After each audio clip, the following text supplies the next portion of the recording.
Hi guys. तो inverse matrix का ये लास्ट टॉपिक है। Solve the linear equation. उसके जो क्वेश्चन सॉल्व किए ना अपन, उसके बेस पर ही ये क्वेश्चन है। बस अपने को एक चीज़ करना है, क्वेश्चन को अच्छी तरह से पढ़ना है और उसको लीनियर इक्वेशन में कन्वर्ट करना है।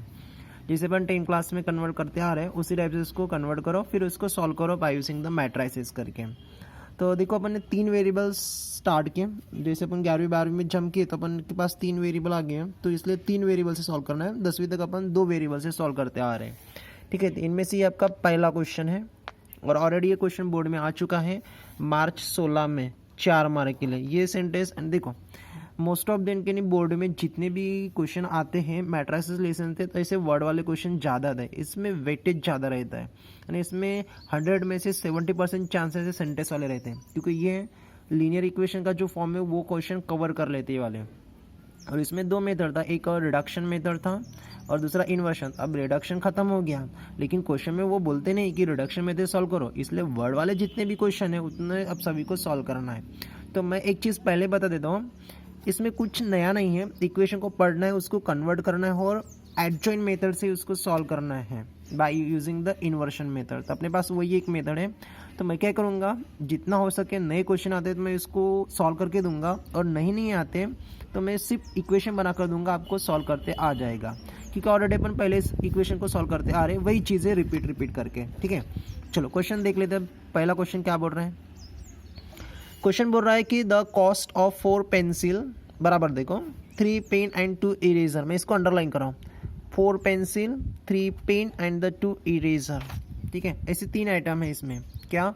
Cost of the 4 pencil 3 pen and the 2 eraser. ऐसे कितने आइटम आ गए इसमें? 3 आ गए। Is rupees the 16। एंड जब मैं 4 पेंसिल खरीदता हूँ, 3 पेन एंड द 2 इरेजर लेता हूँ, तो मेरे को 16 रुपये खर्च पड़ता है। ये पहला। देखो 3 वेरिएबल हैं तो 3 सेंटेंस रहेंगे, तो ये पहला सेंटेंस हो गया। दूसरा सेंटेंस बोल रहा है द कॉस्ट ऑफ द, जब मैं 2 pencil 4 pen 4 pen and 6 eraser खरीदता हूँ, तब मेरे को कितने रुपए देना पड़ता है? 90 रुपये देना पड़ता है। Whereas the cost of WHEREAS है, the cost of the 6 pencil. Last में मैं जब 6 पेंसिल 2 पेन और 3 इरेजर खरीदता हूँ, तब मेरे को कितना रुपये देना पड़ता है? 70 रुपये। तो इसमें 3 यूज हो चुके हैं, एक pencil, pen and the eraser. तो देखो क्वेश्चन क्या बोल रहा है, finding the cost of the each item by using the matrices. यानी ईच यानी हर एक का कितने का प्राइस है। यानी जैसे मैं 4 पेंसिल खरीदता हूँ, 3 पेन और 2 इरेजर, तो एक पेंसिल का कितना प्राइस है, एक पेन का कितना प्राइस है और एक इरेजर का कितना प्राइस है, वो अपने को फाइंड आउट करना है। ठीक है, तो इसमें कितने आइटम यूज हो चुके हैं? 3। तो अपन 3 वेरिएबल लेंगे, पहला x, y और z। तो जो चीज़ फर्स्ट है, पेंसिल फर्स्ट है, बाद में पेन है और नेक्स्ट में क्या है? इरेजर। तो पेंसिल का प्राइस अपन x मान कर चलते हैं, पेन का प्राइस को y मानते हैं और इरेजर का प्राइस को z मानते हैं। ये अपन फाइंड आउट करते हैं। ठीक है, तो अपना आंसर क्या हो जाएगा? फाइंड आउट क्या करना है? Price of A, cost of will be the each item. तो अपन मानकर चलते हैं, late COST cost of 1 pencil is a rupees X। ठीक है, 1 pen is rupees Y and 1 third क्या है? इरेजर। सीक्वेंस बराबर ध्यान में रखना, eraser is rupees the Z respectively. ठीक है, ज़्यादा इसको लेंथी नहीं लेना है, मैं डायरेक्टली अकॉर्डिंग टू कंडीशन नाम डाल देता हूँ और उसको कन्वर्ट कर लेता हूँ। So the according to given condition, बस ये चीज़ आना चाहिए आपको। दिया हुआ क्वेश्चन को वर्बल में कन्वर्ट करते आना चाहिए। अब क्या बोल रहे हैं, मैं फिर से पढ़ रहा हूँ, एक एक सेंटेंस लेते एक एक करते। Cost of the 4 pencil. ठीक है, 4 पेंसिल, तो मैंने एक पेंसिल का प्राइस कितना माना? x। तो 4 का पेंसिल का क्या प्राइस हो जाएगा? 4x बनेगा। ठीक है, प्लस 3 पेन। अब मैं पेन की प्राइस क्या बना? y। और कितने, ये एक पेन की y होगी, कितने खरीदा मैंने? 3, तो ये हो जाएगा 3y प्लस। और 2 इरेजर, तो ये 2 और इरेजर का प्राइस कितना है? z। तो मैं ये खरीदता हूँ तब मेरे को कितना रुपये देना पड़ता है? 16। ये पहला इक्वेशन हो गया। अब दूसरा सेंटेंस पढ़ते हैं, सेम दूसरा इक्वेशन बनाते हैं। जब मैं कॉस्ट ऑफ 2 पेंसिल, जब 2 पेंसिल खरीदता तो 2 और पेंसिल का प्राइस है x प्लस 4 पेन लेता हूँ तो यानी 4y और प्लस 6 इरेजर लेता हूँ यानी 6z, तब मेरे को कितने रुपये देना पड़ता है 90, तो ये हो जाएगा 90। ये दूसरा इक्वेशन हो गया। और एक इक्वेशन देखो, where the cost of the 6 pencil यानी हो जाएगा 6x प्लस 2 पेन लेता हूँ तो 2y और 3 इरेजर लेता है यानी 3z, तो तब मेरे को कितने रुपए देना पड़ता है 70। ये हो गया लीनियर कन्वर्ट इक्वेशन जो अपन पहले टॉपिक में सॉल्व किए। अब वो आगे बराबर, अब इसको सॉल्व करना है। तो रिडक्शन एक मेथड था ना, वो बहुत सिंपल था, लेकिन उसको हटा दिया और इन्वर्शन ही मेथड रखा है। तो अपने को इक्वेशन पूरी सॉल्व करना पड़ेगा लीनियर इक्वेशन से यानी इन्वर्शन मेथड। तो इसके पहले की जो वीडियो में मैंने सॉल्व किया, मैंने मोस्ट ऑफ देम आपको होमवर्क के दिए हैं, तो ये भी आपको होमवर्क दे सकता हूँ, लेकिन ये पहला क्वेश्चन बेटा इसलिए मैं आपको होमवर्क नहीं दे रहा हूँ, सॉल्व करके दे रहा हूँ। अब इसको सॉल्व करेंगे मैट्राइसिस। अब मैट्राइसिस में 2 मेथड है, देखो लास्ट में बोला मैट्राइसिस, लेकिन इसमें 2 मेथड है, एक है इन्वर्शन और दूसरा है रिडक्शन। रिडक्शन खत्म हो गया, कैंसिल कर दिया आपके ईयर में, तो सॉल्व करना पड़ेगा इन्वर्शन।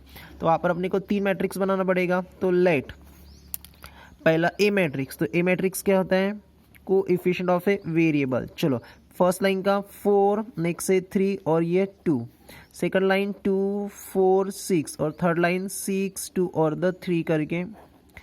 बी मैट्रिक्स क्या लेना है कांस्टेंट टर्म। अब कांस्टेंट टर्म कितना है 16, ये हो जाएगा 19 और ये बनेगा 17, ठीक है।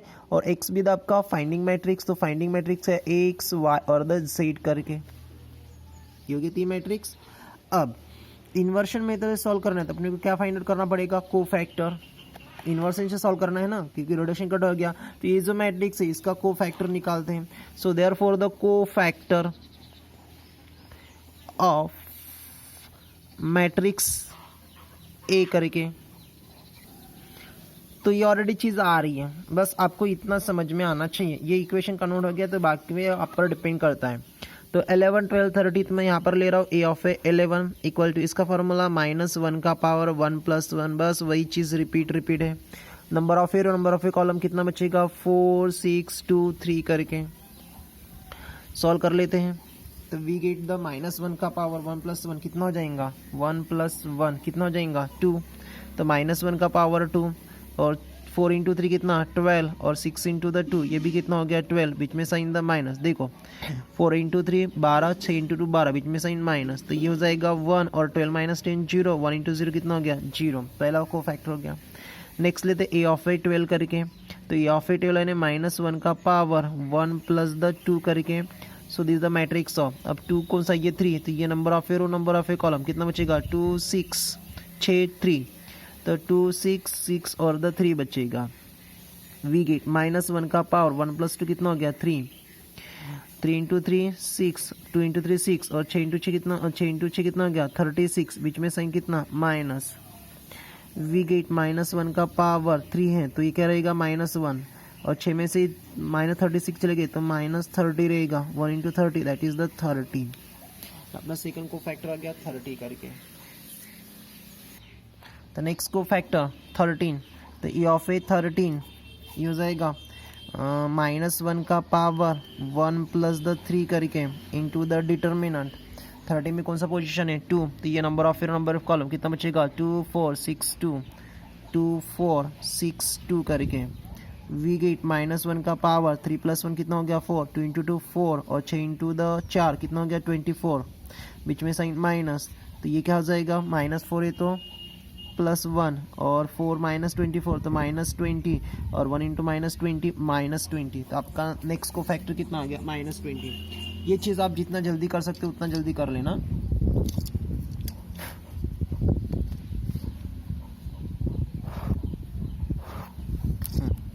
अब नेक्स्ट कौन सा एलिमेंट है ए ऑफ ए 21 22 23, तो ए ऑफ ए 21 लेते हैं। So the a of will be the 21 equal to -1 का पावर 2 + 1 इंटू द डिटर्मिनेंट। 21 में क्या है 2, number of arrow number of a column कितना बचेगा 3 2 2 3 करके, ये number of arrow number of 3 2 2 3 करके। -1 का पावर 2 + 1 कितना हो गया 3, 3 × 3 9, 2 × 2 4, बीच में साइन माइनस, ये -1 9 - 4 कितना हो गया 5, तो कितना हो जाएगा -5 करके।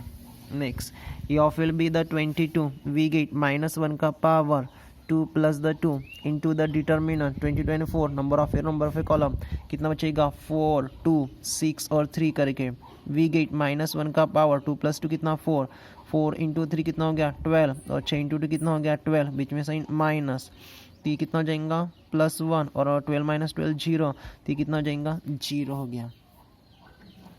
नेक्स्ट ए ऑफ ए 23 तो 23 यानी -1 का power 2 plus the 3 into the determinant of 23 कितना है 6 ठीक है। तो ये नंबर ऑफ ए रो और ये नंबर ऑफ ए कॉलम कितना बचेगा 4 3 6 2 सो द 4 3 6 2 तो ये हो जाएगा -1 का पावर 2 प्लस 3 कितना हो गया 5 4 इंटू 2 कितना हो गया 8 और 6 इंटू 3 कितना हो गया 18 बीच में साइन -1 का पावर 5 यानी -1 और 8 माइनस 18 ये -10 और -10 इंटू 1 कितना हो गया +10। ये हो गया आपका सेकंड को फैक्टर।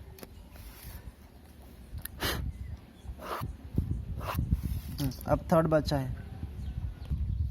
नेक्स्ट रहेगा a of a 31 we get -1 का पावर 3 + 1 ठीक है into the determinant 31 and 6 number of a row number of a column 3 2 4 6 3 2 4 6 we get -1 का पावर 3 + 1 कितना हो गया 4 6 इंटू द 3 कितना हो गया 18 और 4 इंटू 2 कितना हो गया 8 बीच में साइन माइनस तो -1 का पावर +4 यानी ये +1 रहेगा 18 माइनस 8 कितना हो जाएगा 10 तो ये हो जाएगा +10।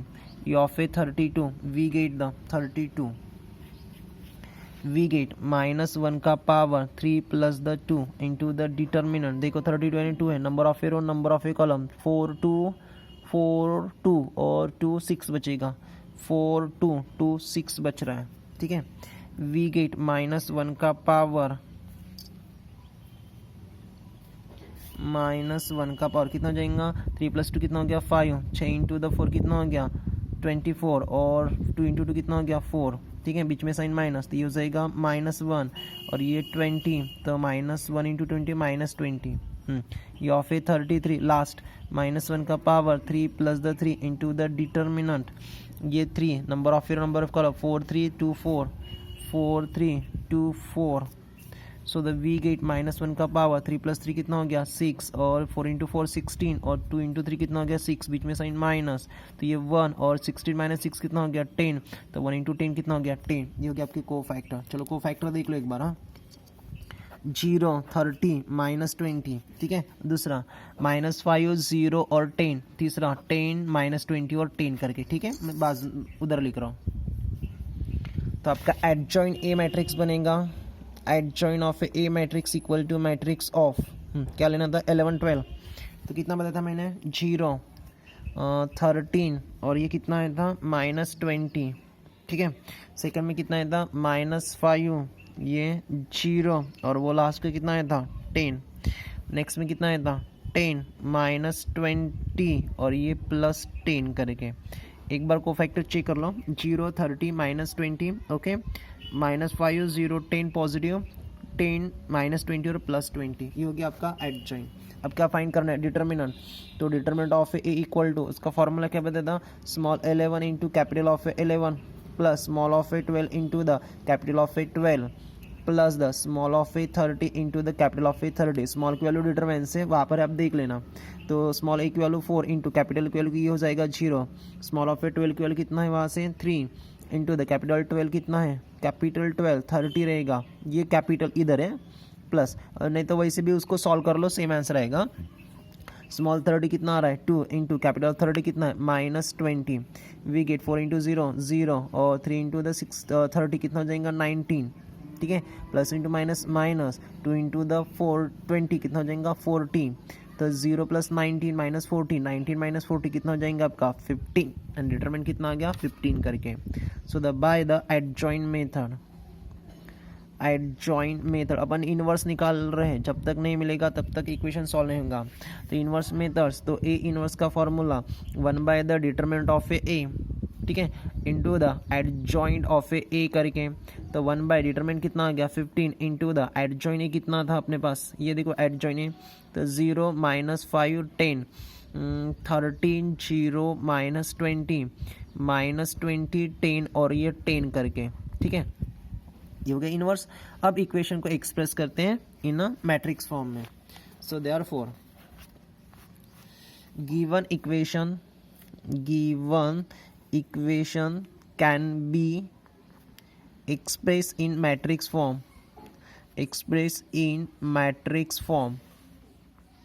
Matrix form. ठीक है, तो इसका मैट्रिक्स फॉर्म क्या होता है, तो A x equal to the A inverse into the B करके इन्वर्शन मेथड है। हाँ, एक्स मैट्रिक्स कितना है अपना, finding variable x matrix x y z. A inverse कितना आ गया 1/15 इंटू द 0 -5 10 30 0 -20 -20 10 और द 10 करके इंटू द बी मैट्रिक्स कितना है अपना, बी मैट्रिक्स देख लो वहाँ पर है 16 है 19 है और ये 17 है। ठीक है, बस अब दोनों का मल्टीपल करना है। फाइंड आउट करते समय क्या करना है अपने को, दोनों का मल्टीपल करना है, मैट्रिक्स तो कांस्टेंट करना, फर्स्ट रो फर्स्ट कॉलम एक element, second row first column, third row first column. तो ये एक्स वाई जेड कुछ भी नहीं रहेगा, सेम रहेगा एक्स वाई जेड करके। We get 1/15 into the determinant of, चलो देख लो 0 into the 16 0 plus into minus, ये माइनस हो जाएगा 5 इंटू द 9, तो 9 इंटू 5 कितना हो गया 45 450 प्लस द 10 इंटू द 70, तो 10 इंटू 7 कितना हो गया 70 एंड 17 और ये 0 कितना हो गया 700 हो गया। ठीक है, चलो ये फर्स्ट रो फर्स्ट कॉलम। अब सेकंड रो फर्स्ट कॉलम 0 0, तो ये ठीक है उसका नंबर देते पहले 3 इंटू द 6 कितना हो गया 18 18 और 0 0, तो 2 0 हो जाएंगे 18 से यानी ये इतना हो गया, प्लस 0 इंटू 90 कितना हो जाएगा 0 प्लस और ये माइनस और ये प्लस, तो क्या हो जाएगा माइनस नीचे, तो वैसे आगे जा रहा हूँ ना, तो 2 इंटू द 7 कितना हो गया 14, ये 1 0 और 1 0 कितना हो गया 1400।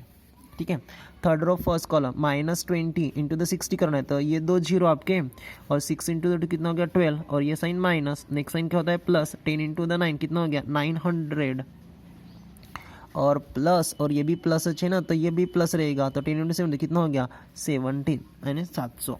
ठीक है, चलो ऐड कर लेते हैं अब इसको। So this will be the matrix of x y और the z. We get the 1/15। Calculation बराबर रखना है, नंबर आ जाएगा।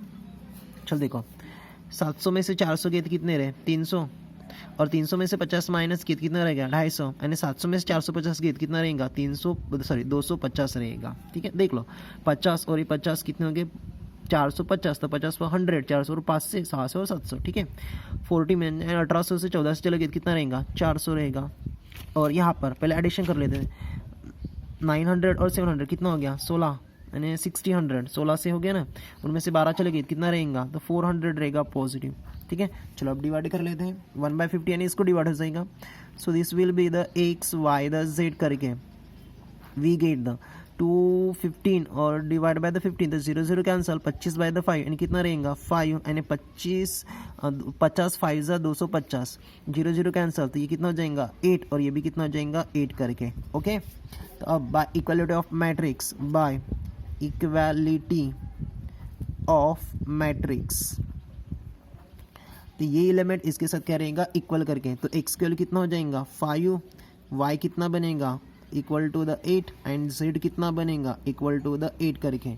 लेकिन अपने को एक्स वाई जेड नहीं निकालना था, क्या निकालना था कॉस्ट ऑफ द ईच, यानी 1 pencil 1 pen and the 1 eraser. तो वो सेंटेंस डाल देते हैं यहाँ पर, मैं इधर से लिख रहा हूँ। So therefore will be the cost of 1 pencil, इसको एक्स लेते अपन पेंसिल, ठीक है, इज रुपीज, इसको कितना लेते एक्स, तो एक्स के लिए कितना आ गया 5 यानी 1 पेंसिल की कीमत कितना रहेगा 5 करके। ठीक है, 1 पेन, तो एक पेन की प्राइस कितना है यानी वाई की वैल्यू, तो वाई की वैल्यू कितना है 8, तो ये हो गया 1 pen rupees the 18 and the last में, एंड देख लो लास्ट में जेड की वैल्यू कितना आ गया 8। अब जेड किसको माने थे अपन ने eraser, so this will be the 1 eraser, इसने ईच बोला मैं 1 लिख रहा हूँ, इरेजर्स रुपीज कितना विल बी द 8 रिस्पेक्टिवली। तो इस टाइप से इसको सॉल्व करना था। ठीक है, तो देखो क्वेश्चन सेंटेंस में तो लास्ट में सेंटेंस होना, अगर आपका सेंटेंस नहीं रहता वहाँ पर आपका आधा मार्क लॉस हो सकता है। अब आंसर चेक कर सकते हैं, चलो एक्स के लिए कितना 5, वाई के लिए कितना 8 और जेड के लिए कितना 8 डाल देते इक्वेशन में, आता है क्या चेक कर लेते हैं। देखो मैं क्वेश्चन में रिपीट आ रहा हूँ, क्वेश्चन में डालने को जब मैं इक्वेशन में डाल देता हूँ, देखो एक्स के लिए कितना था 5, तो 5 इंटू द 4 कितना हो गया 20 है 20 हो गया। और वाई के लिए कितना था 8 इंटू द 3 कितना हो गया 18। और जेड के लिए कितना हो गया 8, तो 8 इंटू 2 कितना हो गया 16। और ये 24, 16 और 24 कितना 40, और ये 20 कितना हो गया 60 आ गया बराबर। तो इस टाइप से इसको सॉल्व करना था। तो सेंटेंस वाले क्वेश्चन 15-16 हैं और पूरे क्वेश्चन इसी टाइप से सॉल्व करना है। तो जितना पॉसिबल होता है मैं आपको सॉल्व करके दे रहा हूँ, नहीं जिसमें आएंगे कंडीशन वगैरह, और जो ईजी लगता है मैं आपको होमवर्क दे रहा हूँ, ठीक है। सो द गाइस मैं आपको एक होमवर्क दे रहा हूँ। देखो मैंने क्वेश्चन लिख दिया पहले, सेम जो मैंने सॉल्व किया उसी टाइप से, वही कॉस्ट है यहाँ पर और वही चीज़ है यहाँ पर। The cost of a 4 pencil 3 pen and 2 books, and इसमें 3 आइटम है, pencil pen and the book करके। तो पेंसिल को एक्स लेना, ये वाई और ये जेड रहेगा, इसको मिलाकर देना पड़ता है 150 रुपये। नेक्स्ट दूसरा सेंटेंस है, 3 हो गए तो 3 सेंटेंस रहेंगे। दूसरा sentence, the cost of the 1 pencil 2 pen 1 pencil 2 pen and the 3 book is rupees the 125। The cost of a 6 pencil 2 pens and the 3 books is rupees 175 यानी 175। Finding the cost of each item by using the matrices. तो इसको solve करना, तो मेरे को नहीं लगता कि इसको मैं आपको लीनियर इक्वेशन बनाकर देना पड़ेगा, ये तो ऑलरेडी आप सॉल्व कर पाओगे, ठीक है। तो इसका आंसर आएगा, जब आप पेंसिल निकालोगे तो यानी एक्स लोगे तो एक्स की वैल्यू आएगी आपकी 10, वाई की वैल्यू आएगी आपका 20 करके 20 आएगा। और अब जेड लोगे, जेड यानी क्या बुक्स, ठीक है। तो बुक्स की प्राइस आएगी आपकी 25 रुपये। देखते हैं आंसर डालकर, 4 पेंसिल यानी 4 इंटू द 10 कितना हो गया 40, वाई इक्वल कितना है 20, तो 3 इंटू 20 कितना हो गया 16, और ये 40 100 हो गए। और द बुक्स, एक बुक की प्राइस कितना है 25 इंटू 2 कितना हो गया 50, 100 प्लस 50 कितना हो गया 150 आ गया बराबर। तो ये आपका आंसर आना चाहिए, ठीक है। कर लोगे इसने, नहीं बनता तो मेरे को बोल देना, मैं इसको सॉल्व करके दूंगा, नहीं बनता है तो बोलते चलो मैं इसको सॉल्व करके दूंगा फिर, ओके। लेकिन पहले आप ट्राई कर लो। सो द नेक्स्ट क्वेश्चन है गाइस, सिंपल से नंबर, ये क्वेश्चन ऑलरेडी बोर्ड में आ चुका है मार्च 19 में 4 मार्क के लिए, ठीक है। मार्च 19 में आ चुका है बोर्ड में। क्वेश्चन क्या है पहले पढ़ लेते हैं। इफ 3 नंबर्स, 3 नंबर है, are added their sum is the 2, यानी 3 नंबर हैं, 3 नंबर को जब अपन ऐड करते तो उसका सम 2 होता है, पहला कंडीशन। दूसरा, 3 कंडीशन रहेंगे ना। If 2 time the second number, जब मैं सेकंड नंबर को 2 टाइम लेता हूँ और इसको इज सब्सट्रैक्ट यानी सब्सट्रैक्ट करता हूँ from the sum of the first and third number, यानी 2 टाइम द सेकंड नंबर को मैं सब्सट्रैक्ट करता हूँ किसको, फर्स्ट और थर्ड नंबर को सम कराकर, तब मेरे को कितना होता है 8 करके। एंड लास्ट में if the 3 time the first number का 3 टाइम इज ऐड करना है sum of a second and the third number में, तो तब अपने को कितना मिलता है 4। तो finding the number by using the matrices, तो वो 3 नंबर कौन से है वो अपने को फाइंड आउट करना है, ठीक है। तो ये क्वेश्चन है, मैं इसको इक्वेशन बनाकर दे रहा हूँ ऑलरेडी, आपको थोड़ा डाउट रहेगा। इसके रिलेशन में नंबर वाले बहुत सारे क्वेश्चन है, नेक्स्ट वीडियो में ऑलरेडी मैं पूरा सॉल्व करके दूंगा, इसमें बस ओनली मैं इक्वेशन बनाकर दे रहा हूँ। और वैसे तो वही चीज़ है, इन्वर्शन निकालना है, को फैक्टर फाइंड आउट इन्वर्स, मेरे ख्याल से आपको तो वो तो प्रोसेस पूरी यादें होंगी, तो सिर्फ इक्वेशन बनाकर देख रहा हूँ। देखो 3 नंबर फाइंड आउट करना है, तो वो जो 3 नंबर मेरे को फाइंड आउट करना है, 3 नंबर ना, 3 नंबर, तो वो 3 नंबर में पहला नंबर वहाँ से एक्स लेता हूँ, सेकंड नंबर वाई लेता हूँ, थर्ड नंबर जेड करके, ठीक है। तो मैं यहाँ पर लिख लेता हूँ first the numbers equal to the find out, okay. Let the 3 number are, 3 numbers are, कौन सा ले रहा हूँ x y and the z करके, कौन से नंबर उठाए मैंने एक्स वाई जेड करके, मोस्ट ऑफ देम यही लेना। ऑलरेडी 3 बोलेंगे या 2 बोलते तो एक्स और वाई लेना, 3 बोलेंगे तो एक्स वाई जेड करके, तो मैंने 3 नंबर कौन से उठाया एक्स वाई जेड करके। पूरा सेंटेंस लिखने की कोई ज़रूरत नहीं है, डायरेक्टली कंडीशन लिखना, क्योंकि इन्वर्स निकालने में तो पहले टाइम लग जाता है और मार्किंग रिड्यूस नहीं होता। According to the given condition, अब 3 कंडीशन अपने पास, तीनों को पढ़ना है और 3 वेरिएबल हैं, इसलिए 3 कंडीशन है, तो तीनों को कन्वर्ट करना है इक्वेशन में सबसे पहले, फिर इसको सॉल्व करेंगे। पहला 3 numbers are added their sum is the 2, 3 number का सम कितना होता है 2 करके, तो 3 नंबर कौन से अपना एक्स वाई जेड, इसको ऐड करना है, तो क्या हो जाएगा x plus y plus z adds हो गया ना, इज इक्वल टू, तब इन तीनों का सम कितना होता है 2 करके, ये हो गया आपका पहला इक्वेशन। दूसरी चीज, इक्वेशन लिखते समय फॉर्मेट में लिखना, यानी एक्स होना, वाई होना, जेड होना और इक्वल टू कांस्टेंट। हाँ, फिर वेरिएबल नेगेटिव रहेगा तो भी चलेगा, लेकिन फॉर्मेट ये होना एक्स वाई जेड, ये सीक्वेंस होना, ठीक है। दूसरा देखते हैं, 2 टाइम द सेकंड नंबर, मैं थोड़ा इधर लिख रहा हूँ क्योंकि ये फॉर्मेट में नहीं मिलेगा डायरेक्टली। तो 2 टाइम द सेकंड नंबर, अब सेकंड नंबर कौन सा है, वाई करके सेकंड नंबर बोला उसने, 2 टाइम द सेकंड नंबर, उन्होंने सेकंड नंबर बोला था, सेकंड नंबर कौन सा है, वाई, उसका 2 टाइम, यानी हो जाएगा ट्वाइस वाई, ठीक है।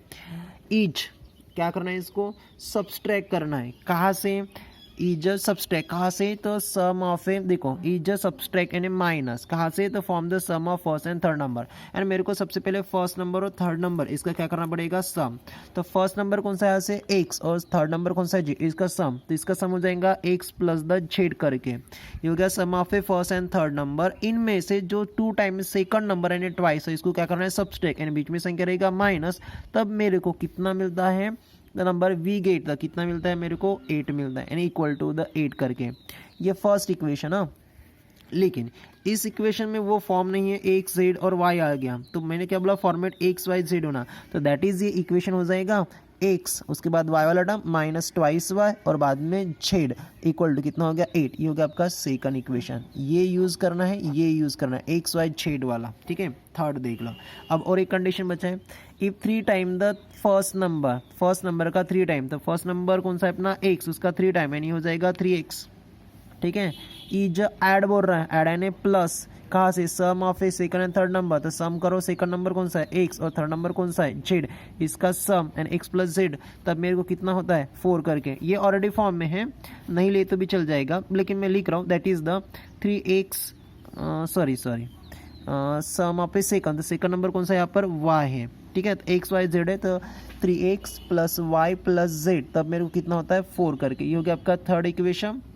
अब इसको सॉल्व करना है, हो गए 3 इक्वेशन, अब इसको सॉल्व करना है बाय यूजिंग द मैट्रिक्स। और एक चीज बना कर देता हूँ मैं आपको, A matrix let the equal to, अब ए मैट्रिक्स क्या हो जाएगा, coefficient of a variable in a, coefficient of a variable in a first line first row, second line second row, तो ये आपकी फर्स्ट लाइन क्या है 1 1 1, तो हो जाएगा 1 1 1। सेकंड लाइन ये नहीं लेना है, ये लेना नहीं है, अपने को ये उठाना है, कौन सा फॉर्मेट, एक्स वाई जेड वाला, तो एक्स का ऑप्शन कितना है 1, वाई का ऑप्शन कितना है -2 और जेड कितना है 1 करके, और थर्ड ये और ये सेम है, तो थर्ड ये लेना है, थर्ड में क्या है 3, सो द 1 और ये 1 करके, ये हो गया ए मैट्रिक्स। उसके बाद बी मैट्रिक्स, तो बी मैट्रिक्स यानी कांस्टेंट टर्म कितना है, फर्स्ट लाइन का 2, सेकंड लाइन का 8 और थर्ड लाइन का कितना है 4 करके, और एक्स का लेना अपने को फाइंडिंग वेरिएबल, तो फाइंडिंग वेरिएबल क्या रहेंगे अब एक्स वाई द जेड करके, बस अब इसको सॉल्व करना है, तो इतना कर लोगे। तो इसका आंसर मेरे को आप मैसेज करके भेज दो या मैसेज करके बता दो कितना है करके, और नहीं आता होगा आंसर निकलता नहीं तो मैं नेक्स्ट वीडियो में इसका आंसर बता दूंगा, लेकिन इस वीडियो में नहीं बताता, इसको आंसर पहले आप फाइंड आउट करो, और आंसर चेक करना है तो इस इक्वेशन में डालकर रखो, आंसर सेम ही क्या मैच मारो, तीनों में डालो, सेम होता है तो आपका आंसर हो जाएगा, ठीक है। इसको कर लेंगे, ओके। चलो तो नेक्स्ट क्वेश्चन अपन फिर आज की डेट में 3 क्वेश्चन नहीं देते हैं, सभी क्वेश्चन में आपको होमवर्क तो नहीं दे सकता, एक सॉल्व करके दे रहा हूँ, बाकी दोनों होमवर्क आपको दे दिया, ओके, क्योंकि सिंपल है। चलो बाय।